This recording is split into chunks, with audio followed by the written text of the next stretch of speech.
Hi everyone, Ben here. Welcome back to the channel. In this video, I'm going to talk about what I think is the best silver exploration stock based on valuation and growth potential, which is called Honey Badger Silver. So I'll make a case in this video on why I made this my largest position in my junior resource stock portfolio. Honey Badger owns 100% of 8 different high quality silver assets, all located in northern Canada. Any one of these assets could be a company maker on its own. Nana Civic, located up here in Baffin Island, is a former producing asset of over 20 million ounces of silver, plus zinc and lead. Sunrise, down here in the Northwest Territories, has a historic resource of 27 million ounces of silver and 449 million pounds of zinc.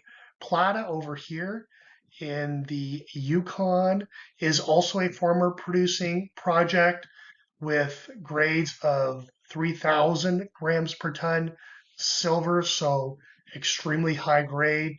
It also is 30 kilometers away from the Rogue discovery by Snowline, which is probably one of the most important gold discoveries in the last 10 years globally. So, but the flagship project is right here in the Northwest Territories called Prairie Creek, which is really a unique world-class silver project. Prairie Creek is a mine restart story. The history behind it is the Hunt brothers built this mine, but it was never really put into commercial production due to the collapse of silver prices in the early 80s. The project was then put on hold, but some exploration activity has been done on the property.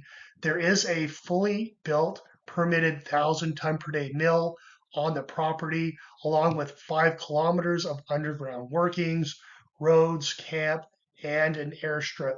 Also, there's a resource of 407 million ounces of silver equivalent at a grade of 800 grams per ton.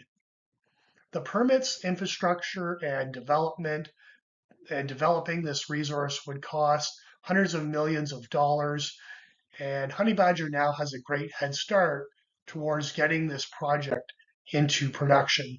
The property has tremendous resource growth upside potential as well. The current Prairie Creek deposit that's located right here, this little red outline, is just 2.3 kilometers of the potential 16-kilometer strike length on the property.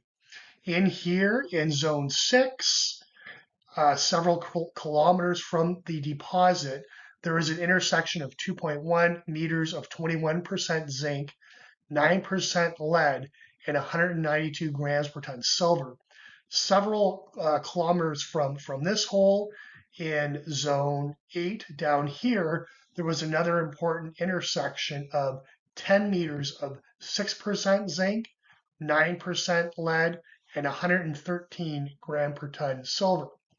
There is also along the strike important copper, tungsten, and germanium potential that could add even more value to this deposit. Those metals have risen in price and importance in recent years, but were largely ignored when they weren't as important in the past when this resource was being developed. So a lot of expansion in the size and value of this deposit at Prairie Creek is possible. Despite the quality and potential of Honey Badger's assets, including Prairie Creek, the stock is trading at just 5 cents per silver equivalent ounce in the ground, or 30 times below their peer company's average. It looks like on the 6-month chart over here, the market is starting to re-rate this stock. The stock has ran up substantially from March, rising from around 17 cents to the high of $1.19. Since then, pulling back to the current 77 cents, giving potential shareholders a chance to add or buy in the dip. The current market cap is $125 million, still looking very undervalued despite the increase in share price. The CEO owns 17% of the shares, aligning his interests with shareholders. A mineral resource update and PEA are due out at the end of the third quarter, which could act as a catalyst for the stock.